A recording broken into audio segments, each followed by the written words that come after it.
Baltimore sees another violent weekend with at least 4 people shot, 2 killed. Fox 45 News digging into the crime crisis and questioning lawmakers in Annapolis on their work to restore safety. What impact will continued crime have on the mayor's re-election chances? The city with a similar crime crisis has an election tomorrow. How the outcome in Chicago could be a sign of things to come here. And our latest weather maker wetting down our PM commute. I'm going to let you know how long the showers last and when we're going to dry out in my Weather Authority forecast. Live from WBFF in Baltimore, this is Fox 45 News at 6. Good evening, everybody. I'm Mary Bubala. Fox 45 News at 6 starts right now with the exclusive Fox Track, your Baltimore Minute. Florida Governor Ron DeSantis still trailing in a potential primary matchup behind the man he used to cheerlead, former President Trump. New Fox polling shows Trump on top at 43%, DeSantis at 28%, and the rest of the potential field in single digits. The competition could become clearer when Trump and Nikki Haley, who just announced, speak at CPAC Wednesday, the Conservative Political Action Conference. But could too many contenders make winning the White House harder? The governor is issuing an executive order establishing a new Department of Service and Civic Innovation. David Williams with the Taxpayers Protection Alliance weighing in on the pros and cons and what this means for you. Here's the problem, is that establishing this new agency is going to be even more expensive than the program itself. It will be expensive for taxpayers, but don't create a whole new bureaucracy just to house this one program, because bureaucracies expand. They don't get smaller.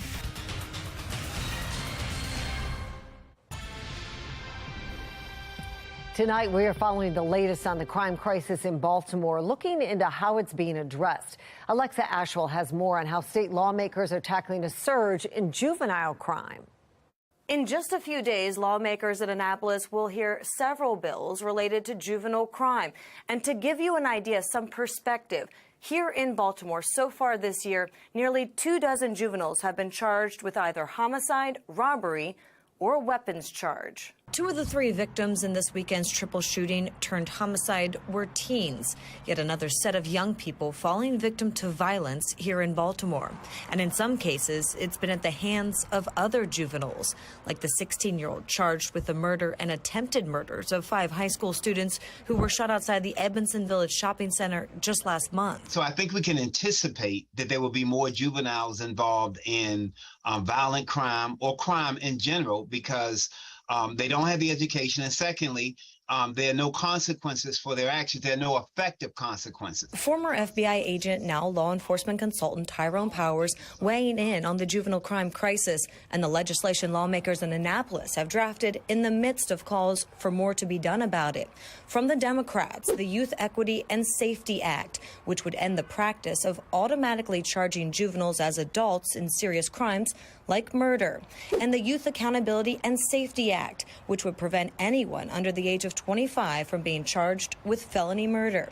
From the Republicans, a bill that would change the age a child cannot be charged with any crime from 13 to 11 years old, and the Juvenile Gun Offenses Accountability Act of 2023, which would allow children as young as 10 years old to be charged with gun crimes. And I think we're arguing among lawyers and politicians, and I think some people do understand that perpetrators at a certain age probably have been led to that behavior. But on the other hand, I think, again, that we don't put the victim at the center enough. Powers stressing the need for juvenile justice legislation that ensures consequence and corrects behavior. So before you vote on legislation, talk to the victims of crime in Baltimore City. Talk to those people who have lost loved ones, those who have been victims of robberies and rapes, and those who have people dealing in open-air drug markets right out in front of their door where they can't even walk out the front door, because they may not want mass incarceration, but they do want consequences that changes the behavior that allows them to live their fragile lives. Lawmakers will hear those bills this Thursday. Alexa Ashwell, Fox 45 News. Moments ago, the Baltimore City Council met discussing a host of issues, including a demand to have local control of the city police department. They passed a resolution calling on state leaders to hand over control this June. The city needs final approval from state lawmakers. One bill would follow this requested timeline. However, the mayor has hinted at trying to push that back until the end of the year, despite city residents overwhelmingly voting for a charter amendment bringing legislative oversight to the city. We don't need to wait till December this year. We don't need to wait till next year. The voters have spoken, and right now we don't have full control of the Baltimore City Police Department. It's in between the state granting us the right to have full control. Our Jeff Abel attended the city council meeting and is getting reaction right now. We'll have that on Fox 45 News at 10.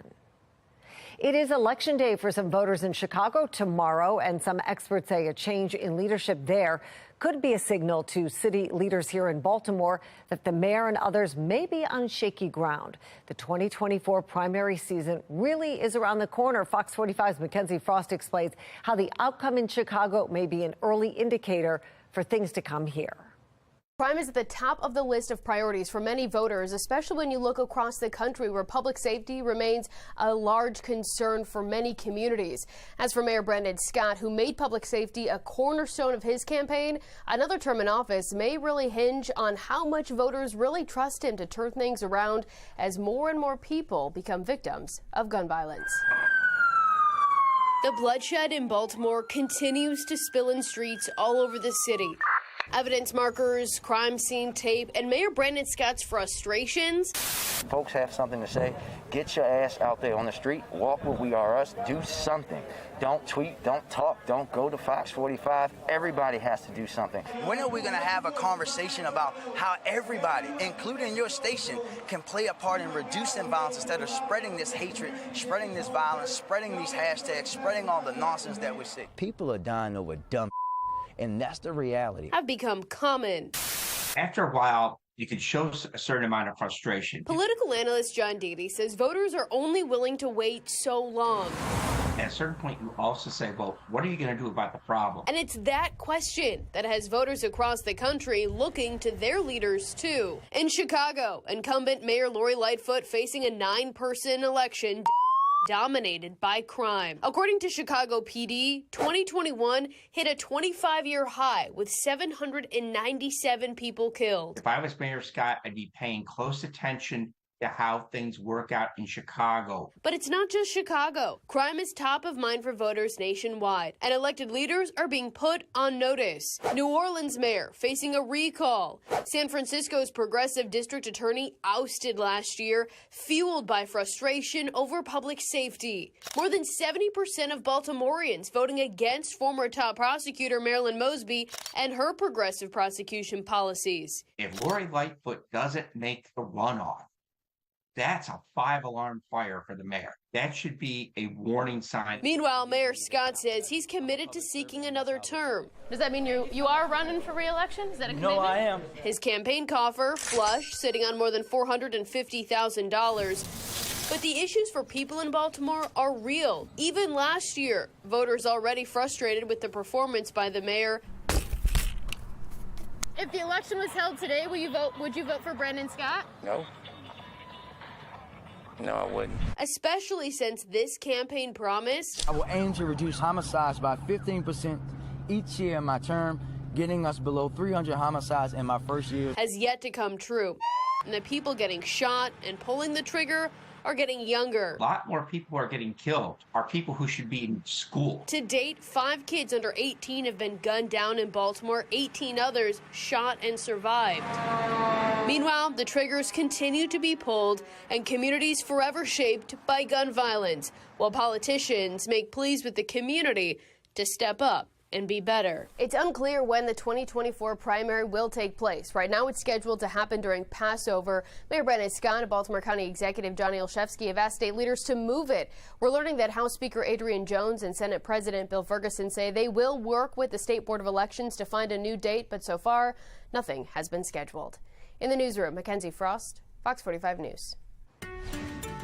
Well, a rainy Monday with another roller coaster week ahead. Chief Meteorologist Jonathan Myers here with our first look at the forecast. Jonathan? Yeah, getting to 51 before the rain moved in, then just not so pretty afternoon here in Baltimore, Greenhaven, down into northern Anne Arundel, Severn. Then Westminster all the way up 95. That's a wet ride from just east of Bel Air up to Elkton. And in between these spots, likely some pretty good drizzle falling as well. On the radar, on the loop, you can see out to the west, all these are some tornado watches and even some winter storm warnings that are up into portions of New York. Right now, temperatures are in the 40s. We got the on and off rain on the Toyota Asian Harbor Skycam, and it looks like we'll be dealing with those showers. Maybe even some drizzle all the way through the night tonight. I'll let you know when things are going to clear out and warm up in my Weather Authority forecast. Developing right now, a man has been shot near Loyola University, Maryland. This is what we understand. Police say Northern District officers were at the scene of a car crash around 1:15 on York Road when they got a report of shots fired just blocks away along East Cold Spring Lane. When officers arrived, they found a man who'd been shot in the leg. He was taken to the hospital and is being treated right now. Police did not immediately provide his condition or a lookout for a suspect at this time. Mary? Guy, thank you. Some new information in the Marilyn Mosby trial tonight. Both her defense and federal prosecutors getting what they want when it comes to the schedule. A series of hearings and meetings will take place between March and the end of October. Halloween Day, October 31st, will be jury selection day. If that wraps up on time, the trial will begin Thursday, November 2nd. The former city state's attorney faces 4 federal charges related to her purchase of 2 vacation homes in Florida, including perjury and making false statements on loan applications. Fox 45 News will have complete team coverage of the trial this fall and updates leading up to it. Well, economists speaking out about the state of the U.S. economy, why they say it is not a matter of if, but when a recession could hit. Can the United States keep China from sending weapons to Russia? I'm Atrel Nashar with what we know about the Biden administration's strategy and whether it can work.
Treasury Secretary Janet Yellen making a surprise trip to Kyiv, reaffirming the United States' commitment to Ukraine.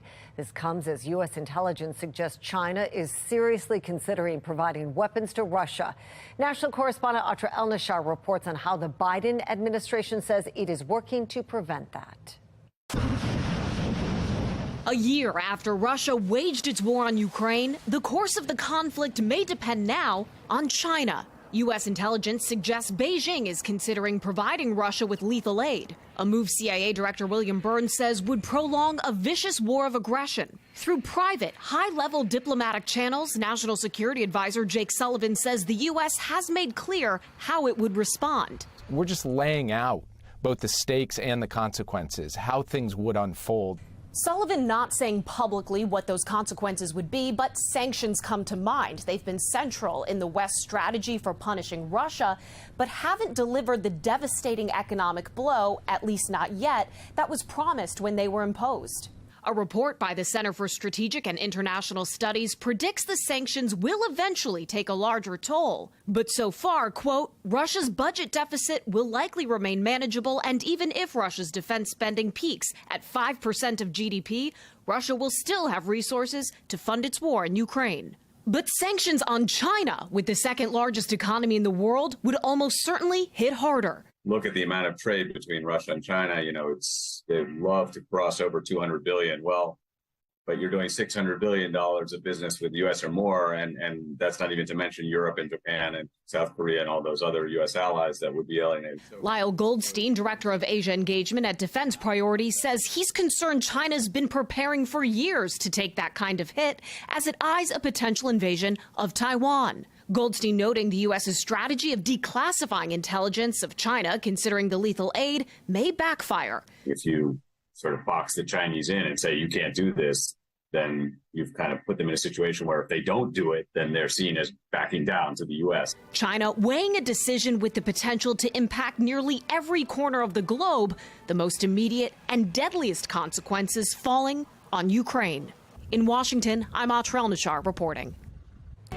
A survey says a majority of economists think the U.S. will enter a recession later this year.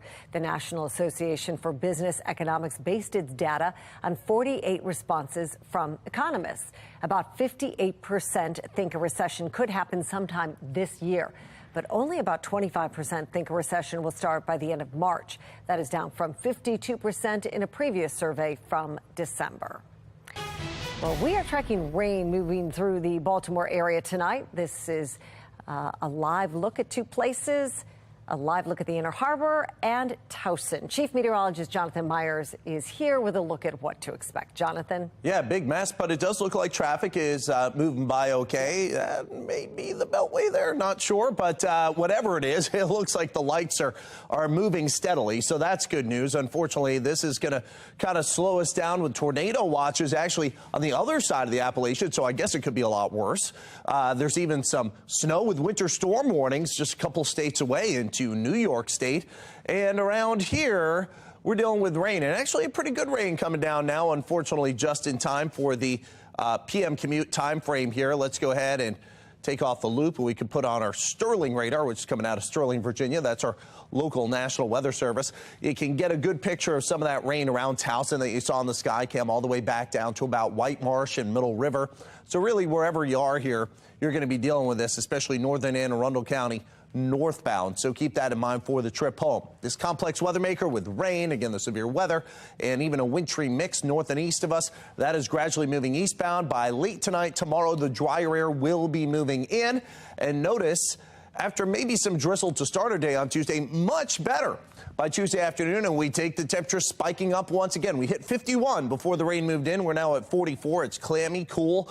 Good gusty breeze out of the east at 11, wind chill at 38 degrees, and this is nothing compared to the warm temperatures overall that we've seen for February. We're actually running #1 warmest 2023 in terms of average temperature at nearly 45 degrees. So it looks like we are going to finish this as a record warm month, even with the little blips of some of the chilly weather like we saw here on Saturday. Right now we're on the cooler side of things with 40s, but there's more warmth to wrap up the month down to our south and west. It looks like that comes in for tomorrow. In terms of the rain, on and off through about midnight tonight. Then we go with just some spot drizzle through about sunrise tomorrow, and then clouds go to sunshine by tomorrow afternoon with high temperatures back into the 50s. So good for an outdoor recess there. 40, occasional rain. That's patchy drizzle, I think, after midnight. Some morning gray and some morning drizzle tomorrow to begin. Then 57 with some increasing afternoon sun. Exclusive 10-day forecast coming up in just minutes. Weather Window, presented by the National Weather Desk. Tornadoes left a path of destruction in Oklahoma last night. The winds were so powerful they flipped this SUV onto another. At least a dozen people are hurt. The same system brought extreme winds to the Texas Panhandle. Visibility was extremely limited. Items that weren't secured went flying. And Maine's famous ice disc is back. It's spinning in the Penobscot River near Portland. For more content like this, follow the National Weather Desk on Instagram.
The chances of you getting into a head-on collision with a wrong-way driver are growing. Hundreds of people die from this scenario every year.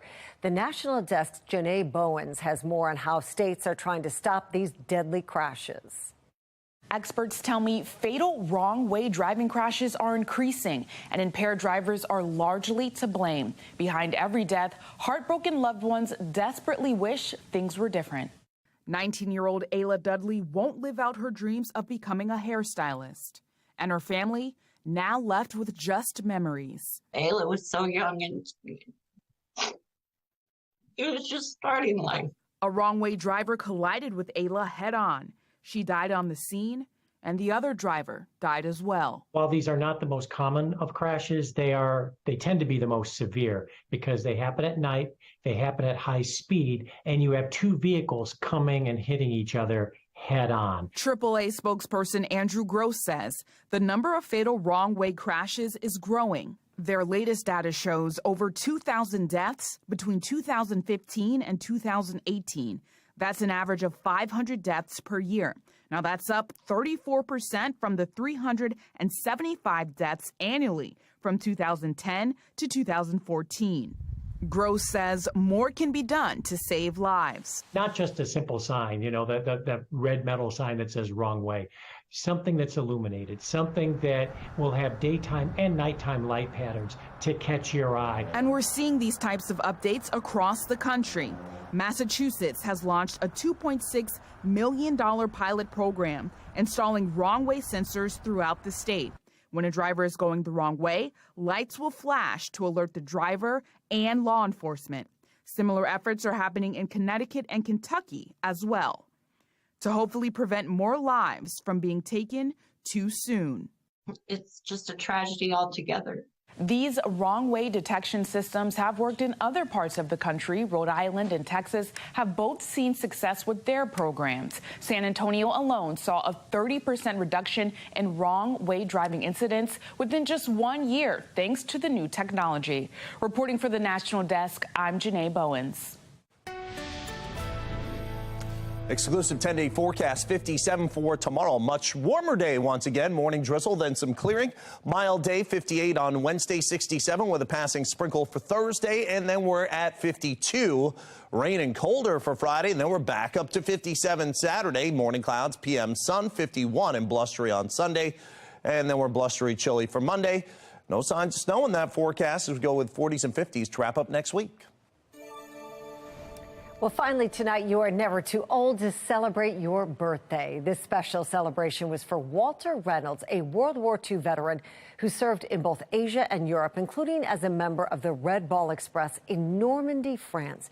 As he celebrated his 99th birthday on Saturday over lunch with his family in Catonsville, Baltimore County District 1 Councilman Pat Young presented Walter with a proclamation of merit for his service and amazing age. From all of us at Fox 45, happy birthday, sir, and thank you for your service. Well done. That's all for Fox 45 News at 6. Family Feud is next. We'll see you back here for the news at 10 tonight. Thanks so much for watching. Good night.